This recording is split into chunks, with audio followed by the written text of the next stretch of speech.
बिस्मिल्लाहिर्रहमानिर्रहीम। अस्सलाम वालेकुम स्टूडेंट। आज हम लोग चैप्टर नंबर 12 के रिमेनिंग न्यूमेरिकल करेंगे। लास्ट टाइम हम लोगों ने 6 न्यूमेरिकल तक किया था और आज हम लोग चैप्टर नंबर 12 के न्यूमेरिकल नंबर 7 से स्टार्ट करेंगे, जिसकी स्टेटमेंट यह है कि Nabila uses a concave mirror with when doing her makeup. The mirror has a radius of curvature of 38 centimeter. What is the focal length of the mirror? Nabila is located 550 centimeter from the mirror. Where will her image appear? Will the image be upright or inverted?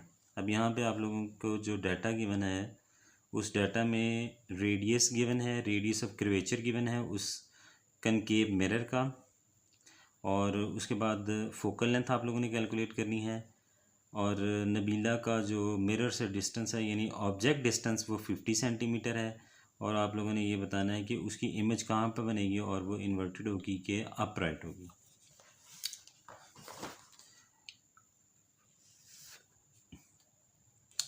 इसमें हमें radius of curvature given है which is 38 centimetre, object distance given है P which is 50 centimetre, और उसके बाद हम लोगों ने जो चीज़ फाइंड करनी है वो इमेज डिस्टेंस कैलकुलेट करना है। हम इमेज डिस्टेंस कैलकुलेट करेंगे यानी क्यू की वैल्यू को कैलकुलेट करेंगे। अब यहाँ फोकल लेंथ उसके साथ साथ हम लोगों ने कैलकुलेट करनी है। फोकल लेंथ कैलकुलेट करने के लिए फार्मूला जो है उसके लिए F is equals to r/2 यानी half of the radius of curvature is equals to the focal length of mirror. अब यहाँ हम लोग रेडियस ऑफ कर्वेचर की वैल्यू पुट करेंगे। 38 है, इसको 2 से डिवाइड किया मैंने तो ये 19 सेंटीमीटर आ जाएगा। ठीक है, यानी ये जो फोकल लेंथ है ये आपके पास इस मिरर की 19 सेंटीमीटर आ गया है। अब हम लोगों ने यहाँ पे इमेज डिस्टेंस कैलकुलेट करना है। इमेज डिस्टेंस कैलकुलेट करने के लिए आपको यहाँ पे क्यू कैलकुलेट करना है, तो उसके लिए formula 1/f is equals to 1/p plus 1/q हम लोग यूज़ करेंगे।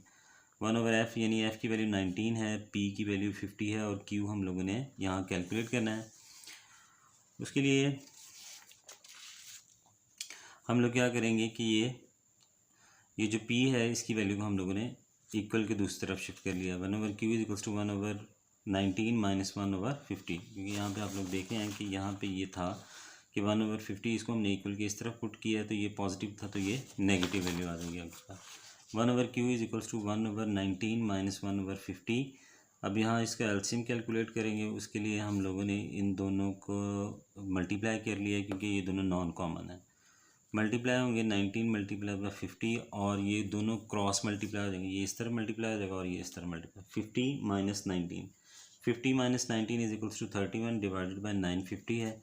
अब इसका हमने रेसिप्रोकल लिया क्योंकि क्यू की वैल्यू निकालनी है अपने, तो इसके लिए रेसिप्रोकल करेंगे तो इस टर्म का भी रेसिप्रोकल हो जाएगा, यानी 1/क्यू क्यूब में चेंज हो जाएगा और ये 31/950 इसका अब रेसिप्रोकल करेंगे तो ये 950/31 आ जाएगा। इसको कैलकुलेट मैंने किया है, तो कैलकुलेट करने के बाद इसकी जो वैल्यू है वो आपके पास आएगी 30.64, यानी जो इमेज डिस्टेंस है वो 30.64 बनेगा। अब यहाँ पे जो इमेज बनेगा वो हमेशा इन्वर्टेड इमेज बनता है इसमें कनकेव में। नेक्स्ट है जी क्वेश्चन नंबर 8 है। क्वेश्चन नंबर 8 की स्टेटमेंट देख लेते हैं और उसके बाद इसका सोल्यूशन। स्टेटमेंट ये है कि an object 4 centimetre high is placed at a distance of 12 centimeter from the convex lens of focal length 8 centimeter. Calculate the position and the size of image और also nature भी बताएं जी इसकी। अब यहाँ पे वो कहता है कि आपके पास एक ऑब्जेक्ट है जिसकी हाइट 4 सेंटीमीटर है और उसका कन्वेक्स लेंस से जो डिस्टेंस है वो 14 सेंटीमीटर है और उसी कन्वेक्स लेंस की जो फोकल लेंथ है वो 8 सेंटीमीटर है। आप लोग इमेज की डिस्टेंस वो कैलकुलेट करें और इमेज का साइज़ कैलकुलेट करें, यानी हाइट ऑफ द इमेज को कैलकुलेट करना और उसके साथ उसकी नेचर बताएं। गिवन डाटा में देखें, गिवन डाटा में आपके पास है height of the object which is 4 centimetre, object distance आपको गिवन है p वो 12 सेंटीमीटर है और फोकल लेंथ आप लोगों को गिवन है वो 8 सेंटीमीटर है। अब यहाँ पे फोकल लेंथ कन्वेक्स लेंस की है, कन्वेक्स लेंस की जो फोकल लेंथ है वो पॉजिटिव होती है और कन्वेक्स मिरर की जो फोकल लेंथ है वो नेगेटिव होगी, तो इसलिए यहाँ पे इसकी वैल्यू पॉजिटिव है। अब जो चीज़ें हम लोगों ने फाइंड करनी है उसमें इमेज डिस्टेंस है, क्यू की वैल्यू है, और हाइट ऑफ द इमेज हम लोगों ने कैलकुलेट करनी है, यानी एच आई। सबसे पहले हम लोग इसके लिए क्यू को कैलकुलेट करेंगे, यानी इमेज डिस्टेंस कैलकुलेट करेंगे। उसके लिए अगेन वही फार्मूला, मिरर फार्मूला हम लोगों ने यूज़ करना है, 1/f is equals to 1/p plus 1/q। Values को सब्स्टिट्यूट करें, f की वैल्यू 8 है, p की वैल्यू 12 है, और q हम लोगों ने कैलकुलेट करना है।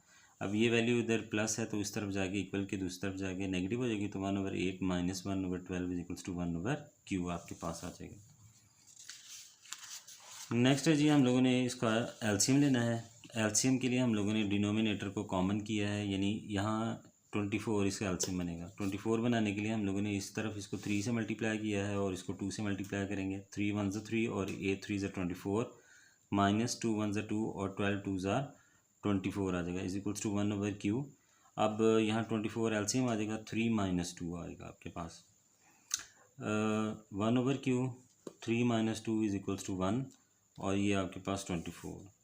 और इसका आप रेसिप्रोकल ले लेंगे क्योंकि आप लोगों ने क्यू की वैल्यू कैलकुलेट करनी है। इसको आप ऊपर शिफ्ट करेंगे तो ये क्यू आ जाएगा, इसी तरह इसका भी रेसिप्रोकल करेंगे तो ये 24 सेंटीमीटर आ जाएगा। तो ये जो इमेज डिस्टेंस है वो 24 सेंटीमीटर है, और इसी इमेज डिस्टेंस को आप कैलकुलेट करते हुए, यूज़ करते हुए height of the image calculate करेंगे। तो height of the image is equals to height of the object is equals to q/p है। हाइट ऑफ इमेज कैलकुलेट करना है तो ये क्यू, हाइट ऑफ ऑब्जेक्ट जो है इसको हम इस तरफ मल्टीप्लाई कर देंगे। क्यू की वैल्यू 24 है, पी जो है वो 12 है, और हाइट ऑफ ऑब्जेक्ट आपको गिवन है वो 4 है। इस सब वैल्यू को सिंप्लीफाई किया मैंने, 12 1 ज़ा 12 और 12 2 ज़ा 24, और 2 को 4 से मल्टीप्लाई करेंगे तो 8 सेंटीमीटर आपके पास इसकी हाइट आ जाएगी इमेज की। ठीक है जी। नेक्स्ट हमारे पास है जी 9th क्वेश्चन। 9th क्वेश्चन की भी स्टेटमेंट देख लेते हैं पहले, और उसके बाद उसका सोल्यूशन देखेंगे। 9th क्वेश्चन में वो कहता है कि an object 10 centimetre high is place at a distance of 20 centimetre from the concave lens of focal length 15 centimetre. Calculate the position and the size of image, also state the nature. अब यहाँ पे वो कहता है कि आपके पास जो एक ऑब्जेक्ट है जिसकी हाइट 10 सेंटीमीटर है, और उसका कनकेव लेंस से जो डिस्टेंस है वो 20 सेंटीमीटर है, और उस कनकेव लेंस की फोकल लेंथ -15 सेंटीमीटर है। पोजीशन कैलकुलेट करनी है इमेज की, और इमेज का साइज़ कैलकुलेट करना है, यानी हाइट ऑफ द इमेज हम लोगों ने कैलकुलेट करनी है। अब यहाँ पे जो चीज़ें आपको गिवन है उसमें हाइट ऑफ द ऑब्जेक्ट है HO, वो 10 सेंटीमीटर है। हाइट ऑफ ऑब्जेक्ट डिस्टेंस आपको गिवन है P 20 सेंटीमीटर है। फोकल लेंथ आपके पास जो है वो चूँकि कनकेव लेंस है तो कनकेव लेंस की फोकल लेंथ नेगेटिव -15 सेंटीमीटर होगी। ठीक है, अगेन ये कनकेव लेंस है तो कनकेव लेंस की फोकल लेंथ नेगेटिव होती है, इसलिए आप यहाँ पे नेगेटिव साइन यूज़ करेंगे। अब जो चीज़ें फाइंड करनी है हम लोगों ने उसमें क्या है कि इमेज डिस्टेंस क्यू की वैल्यू को कैलकुलेट करें, हाइट ऑफ द इमेज यानी HI को कैलकुलेट करें। अब यहाँ सबसे पहले इसमें हम लोग इमेज डिस्टेंस कैलकुलेट कर लेते हैं, जिसके लिए हम लोग यूज़ करेंगे lens formula 1/f is equals to 1/p plus 1/q। अब यहाँ f की वैल्यू -15 है वो पुट हुई है, p की वैल्यू जो है वो 20 है, और q आप लोगों ने कैलकुलेट करना है। अब इस q को कैलकुलेट करने के लिए हम लोग ये क्या करेंगे, इस वैल्यू को इक्वल के इस तरफ शिफ्ट करेंगे तो ये नेगेटिव में आ जाएंगे, तो -1/15 -1/20 इज इक्वल्स टू 1/q। अब फर्दर इसका एलसीएम ले लेंगे हम लोग। एलसीएम चूँकि इसका 60 आएगा तो इसको हम लोग जो है वो 60 बना लेंगे, यानी 15 को 4 से मल्टीप्लाई किया और 20 को 3 से, ऊपर और नीचे, यहाँ भी और इस तरफ भी। ये -4 1 ज़ा 4 हो जाएगा, और 15 4 ज़ा 60, और दूसरा जो है वो 3 1 ज़ा 3, और 20 मल्टीप्लाई बाय द 3 जो है वो भी 60 आ जाएगा आपके पास। और डिनोमिनेटर की दोनों की वैल्यू सेम है, एलसीएम में आ जाएगी, और ऊपर टर्म्स है as it is -4 -3, 1/q is equals to -7/60। अब इसका रेसिप्रोकल ले लें क्योंकि q की वैल्यू को कैलकुलेट करना है आप लोगों ने, तो q इज इक्वल्स टू -60/7, और अब हम इसको अगर सॉल्व करते हैं तो ये आपके पास q की वैल्यू आएगी -8.57 सेंटीमीटर। ये आपके पास उसकी यानी कि इमेज का जो डिस्टेंस है फ्रॉम द लेंस। अब फर्दर सेकंड हम लोगों ने इसमें कैलकुलेट और चीज़ कैलकुलेट करनी थी, height of the image calculate करना था। हाइट ऑफ इमेज कैलकुलेट करने के लिए फार्मूला आपके पास है कि height of image is equals to height of object is equals to q/p। Height of image calculate करना है, ये वैल्यू इधर मल्टीप्लाई आ जाएगी, यानी q/p multiply by the height of the object. अब यहाँ क्यू की वैल्यू अभी हमने निकाली है वो 8.57 है, पी की वैल्यू आपको गिवन है वो 20 है और हाइट ऑफ ऑब्जेक्ट जो है वो 10 है। इसको यहाँ पे सिंप्लीफाई कर लें, 10 1 ज़ा 10 और 10 2 ज़ा 20 और 8.57 को 2 से जब डिवाइड करेंगे तो आपके पास इसकी हाइट आ जाएगी, हाइट ऑफ इमेज 4.28 सेंटीमीटर आ जाएगी। ठीक है, अब यहाँ नेक्स्ट क्वेश्चन है इसका। नेक्स्ट क्वेश्चन जो है वो कौन सा है? क्वेश्चन नंबर है 10।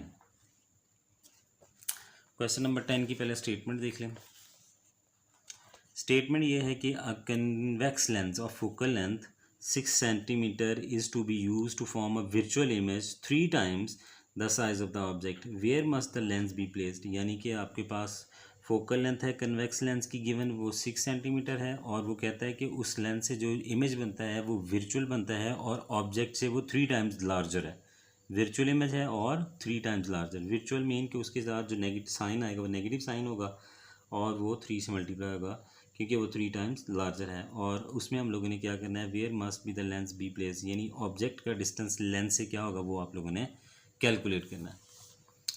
क्वेश्चन नंबर 10 है जी, इसमें फोकल लेंथ आपको गिवन है, focal length is equals to 6 centimetre और जो हमें स्टेटमेंट गिवन थी उसमें कंडीशन यही थी कि height of the image is 3 times larger than the object height, यानी जो इमेज की जो हाइट है वो 3 टाइम्स है as compare to the height of object. अब यहाँ पे फाइंड हम लोगों ने क्या करना है, ऑब्जेक्ट डिस्टेंस कैलकुलेट करना है। ऑब्जेक्ट डिस्टेंस कैलकुलेट करने के लिए हम लोग जो है 1/f फार्मूला यूज़ करते हैं। 1/f is equals to 1/p plus 1/q और यहाँ जस्ट आपको फोकल लेंथ गिवन है। अब इस रिलेशन के थ्रू हम लोग जो है यहाँ पे इमेज डिस्टेंस कैलकुलेट करेंगे और उसकी वैल्यू को इसमें सब्स्टिट्यूट करके p की वैल्यू को कैलकुलेट करेंगे।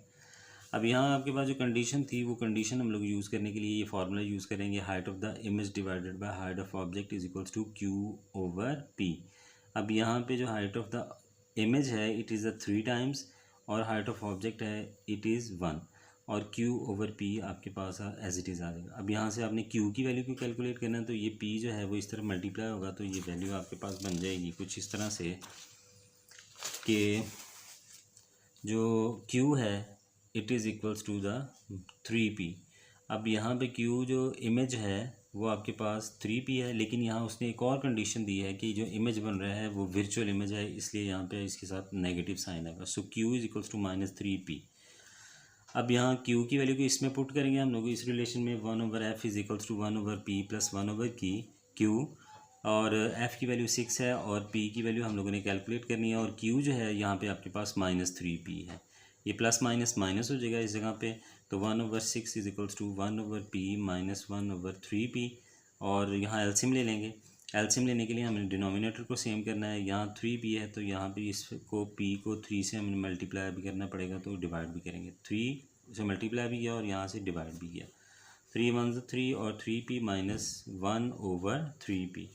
अब यहाँ हम लोग जो है इसका एलसीएम अगर लेते हैं तो वो 3p एलसीएम आ जाएगा, 3 माइनस 1 इज़ इक्वल्स टू 1/6। अब इसको सिंप्लीफाई कर लें, ये क्रॉस मल्टीप्लाई हो जाएगा ये इस तरफ और ये फैक्टर इस तरफ मल्टीप्लाई आ जाएगा।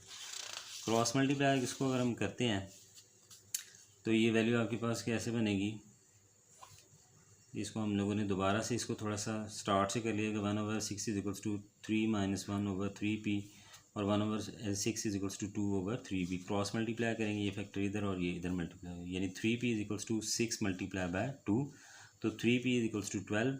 p की वैल्यू कैलकुलेट करनी है, ये जो फैक्टर इधर मल्टीप्लाई आ रहा है इधर आके डिवाइड हो जाएगा, तो 3 1 3 और 3 4 12 हो जाएगा और p की वैल्यू यहाँ पे आपके पास 4 सेंटीमीटर आ जाएगी। ये वो ऑब्जेक्ट डिस्टेंस था जो हम लोगों ने कैलकुलेट करना था उस लेंथ से। नेक्स्ट क्वेश्चन जी है क्वेश्चन नंबर 11। अब क्वेश्चन नंबर 11 की स्टेटमेंट ये है कि a ray of light from air is incident on the liquid surface at an angle of incidence is 35 degree. Calculate the angle of refraction if the refractive index of the liquid is 1.25. Also calculate the critical angle between the liquid air interface. अब यहाँ पे आपके पास हम लोगों ने दो चीज़ें calculate करनी हैं। एक तो आप लोगों ने यहाँ पे रिफ्रैक्टिव इंडेक्स जो है वो कैलकुलेट करना है जिसके लिए आपको एंगल ऑफ इंसिडेंस गिवन है और एंगल ऑफ इंसिडेंस गिवन है और उसके बाद आप लोगों को रिफ्रैक्टिव इंडेक्स की वैल्यू भी गिवन है और आप लोगों ने क्या फाइंड करना है, refraction, angle of refraction find करना है। दूसरा हम लोगों ने यहाँ पे क्रिटिकल एंगल की वैल्यू भी कैलकुलेट करनी है। दो चीज़ें यहाँ पे कैलकुलेट करेंगे हम लोग। देखिए जी, क्वेश्चन नंबर 11 और उसका जो आपके पास डाटा है उसमें इंसिडेंस एंगल की वैल्यू है 35 डिग्री और रिफ्रैक्टिव इंडेक्स की वैल्यू है 1.25। अब यहाँ पे आप लोगों ने जो वैल्यू कैलकुलेट करनी है वो रिफ्रैक्टिव इंडेक्स की वैल्यू यानी आर और थीटा है वो, उसकी वैल्यू को कैलकुलेट करेंगे और क्रिटिकल एंगल की वैल्यू को कैलकुलेट करेंगे। यहाँ सबसे पहले हम लोग जो हैं वो यूज़ कर लेते हैं उसकी वैल्यू को, रिफ्रैक्टिव एंगल कैलकुलेट करने के लिए हम लोग सबसे पहले फार्मूला यूज़ करते हैं, यानी n is equals to sine of angle of incidence divided by sine of angle of refraction. अब यहाँ पे एंगल ऑफ रिफ्रैक्शन फाइंड करना है, इसको इधर मल्टीप्लाई किया और ये फैक्टर यहाँ पे आके डिवाइड हो गया। तो angle of refraction is equals to sine of angle of incidence divided by n refractive index. Values को पुट करेंगे, साइन ऑफ 35 यानी इंसिडेंस एंगल की वैल्यू 35 है तो यहाँ पे भी 35 आ जाएगा। रिफ्रैक्टिव इंडेक्स की वैल्यू आपके पास 1.25 है। अब ये दोनों वैल्यूज़ हम लोग कैलकुलेट करके उसके बाद इसको सिंप्लीफाई कर लेंगे। देखें यहाँ पे sine of angle of refraction find करना था तो इसकी वैल्यू साइन 35 की 0.57 आई और इसको हमने डिवाइड किया है 1.25 से। इन दोनों वैल्यूज़ को डिवाइड करें तो ये आपके पास 0.45 आ जाएगा। ठीक है, अब यहाँ हम लोगों ने एंगल ऑफ रिफ्रैक्शन फाइंड करना था तो इसके साथ ये जो एंगल साइन है, साइन उधर जाके इन्वर्स हो जाएगा तो sine inverse is equals to 0.45। तो साइन इन्वर्स की वैल्यू जो आपके पास आ जाएगी 0.45 वो कितनी आएगी 27.32 और ये आपके पास आएगा एंगल ऑफ रिफ्रैक्शन। अब हम लोगों ने क्रिटिकल एंगल की वैल्यू फाइंड करनी है तो क्रिटिकल एंगल की वैल्यू को फाइंड करने के लिए जो आपके पास सिंपली फार्मूला होता है ना वो उसको हम यूँ लिखते हैं कि n is equals to sine of 90 divided by sine of c, यानी sine of critical angle. Simple formula जो है वो बेसिक यही है इसका, n is equals to sine 90 divided by sine c। अब यहाँ से साइन c कैलकुलेट करना है, उधर को शिफ्ट करेंगे और इस ये फैक्टर नीचे आके डिवाइड हो जाएगा। सो ये साइन c जो है ये आपके पास आ जाएगा साइन 90 डिवाइडेड बाय n और साइन 90 जो है वो 1 के इक्वल होता है। अब सिंपली जो है वो आपके पास साइन c किसके इक्वल आ गया 1/n के, n की वैल्यू को पुट करें तो वो 1.25 है। अब ये फैक्टर जो है वो हमने जैसे ही डिवाइड किया तो ये आपके पास आ रही है वैल्यू 0.8 वैल्यू आ जाएगी। अब यहाँ से c की वैल्यू है कैलकुलेट करनी है तो इस एंगल को हम उस तरफ, साइन रेशियो को उस तरफ शिफ्ट करेंगे तो ये इन्वर्स आ जाएगा। Sine inverse is equal to sine inverse into 0.8 और जैसे ही हम इसको कैलकुलेट करेंगे तो ये आपके पास 53.13 डिग्री जो है वो कैलकुलेट हो जाएगा। तो ये वो क्रिटिकल एंगल है जो हम लोगों ने कैलकुलेट करना था। ठीक है जी, इसके लिए इसका बेसिक फार्मूला आप लोग याद रखें वो यही है कि n is equals to sine of 90 divided by sine of c। तो इस फार्मूले के तहत आप लोग जो है वो इस क्रिटिकल एंगल की वैल्यू को भी कैलकुलेट कर सकते हैं ईजीली। नेक्स्ट क्वेश्चन है जी, क्वेश्चन नंबर 12 है। क्वेश्चन नंबर 12 की स्टेटमेंट पहले देख लेते हैं और उसके बाद उसका सोल्यूशन भी हो जाएगा। कहते हैं the power of the convex lens is 5D। At what distance the object should be placed from the lens so that its real and 2 times large image is formed। अब यहाँ पे आपके पास क्या है, सिर्फ और सिर्फ आप लोगों को जो गिवन है वो है उसकी पावर, लेंस की पावर गिवन है और उसी को यूज़ करते हुए हम लोगों ने क्या करना है, what should be the object is placed, यानी ऑब्जेक्ट डिस्टेंस कैलकुलेट करना है। और इसके बाद उसने ये भी कंडीशन दे दी है कि so the real and 2 times image is large, 2 time large image is formed, यानी ऑब्जेक्ट से उसका जो कंपैरिजन है वो 2 टाइम्स लार्जर है। इमेज जो है it is 2 time large than the height of object. अब इस कंडीशन को भी यूज़ करेंगे और इस डाटा को भी यूज़ करते हुए हम लोग जो है वो ऑब्जेक्ट डिस्टेंस जो है वो ईजिली कैलकुलेट कर लें। अब यहाँ सबसे पहले डाटा के अंदर आप लोगों को पावर गिवन है, power of the lens, power of lens is equals to p और p is equals to 5D। Dioptre आप लोग जानते हैं इसका यूनिट है और इसको हम मीटर में मेजर करते हैं। वो इसमें लिखने की ज़रूरत इसलिए आई है क्योंकि हम लोग जो है वो शुरू से जो डाटा यूज़ करते हैं वो सेंटीमीटर में, लेकिन ये जो डाटा है, ये जो आपके पास वैल्यू है ये मीटर में आएगी। आप लोग इसको सेंटीमीटर में कंसिडर नहीं करेंगे बल्कि कि इसको सेंटीमीटर में कन्वर्ट करेंगे। ठीक है जी, 5 डायोप्टर यानी 5 मीटर में हम लोग इसको कहते हैं। The image is 2 times larger than the object. So वही रेशो जो लास्ट टाइम हम लोग यूज़ की है कि 2/1 इज़ इक्वल्स टू Q/P। अब यहाँ से Q की अगर वैल्यू निकालना चाहते हैं तो ये वैल्यू इधर आकर मल्टीप्लाई हो जाएगी, तो 2P is equals to Q, तो Q की वैल्यू आपके पास आ जाएगी 2P। अब हमने ऑब्जेक्ट डिस्टेंस कैलकुलेट करना है और उसके साथ साथ आपको फोकल लेंथ भी रिक्वायर है। तो फोकल लेंथ के लिए सिंपल फार्मूला है कि focal length is equals to 1/पावर, यानी रेसिप्रोकल ऑफ द पावर। अब यहाँ हमने इसकी वैल्यू पुट की है, तो F इज इक्वल्स टू 1/5। अब 1/5 इज इक्वल्स टू 0.2 मीटर आएगा। अब इस मीटर को सेंटीमीटर में हम लोग कन्वर्ट करेंगे। सेंटीमीटर में कन्वर्ट करने के लिए हम लोग जानते हैं कि उस वैल्यू को हम 100 से मल्टीप्लाई करते हैं। तो ये 0.2 multiply by 100 it is 20 centimetre आ जाएगा। तो फोकल लेंथ वो है वो 20 सेंटीमीटर आ गई। अब इसमें हम लोगों ने इसकी ऑब्जेक्ट डिस्टेंस कैलकुलेट करना है। ऑब्जेक्ट डिस्टेंस जो है वो 1/20 is equals to 1/P plus 1/2P। 1/20 is equals to 2 divided by 2P, और क्योंकि डिनोमिनेटर की वैल्यू को हम लोगों ने सेम करना है, ये 2P प्लस 1/2P, ये एलसीएम सेम हो जाएगा, ऊपर 2 + 1 आ जाएगा। तो ये 1/20 इज इक्वल्स टू 3/2P, और क्रॉस मल्टीप्लाई करेंगे, ये वैल्यू इधर आ जाएगी और ये वैल्यू इधर आके मल्टीप्लाई आ जाएगी, तो 2P इज इक्वल्स टू 60। अब यहाँ पे P की वैल्यू हम लोगों ने कैलकुलेट करनी है, तो P की वैल्यू को कैलकुलेट करने के लिए क्या करेंगे हम लोग, इसको 60 को 2 से डिवाइड किया, तो ये आपके पास जो है वो 30 सेंटीमीटर इसका डिस्टेंस आ जाएगा ऑब्जेक्ट का इस लेंथ से। ठीक है जी। तो यहाँ ये चैप्टर नंबर 12 के भी न्यूमेरिकल जो है वो हमारे कंप्लीट हुए हैं, और इसके बाद हम इंशाल्लाह चैप्टर नंबर 13 के न्यूमेरिकल करेंगे 10th क्लास के। अल्लाह हाफिज़, थैंक यू सो मच।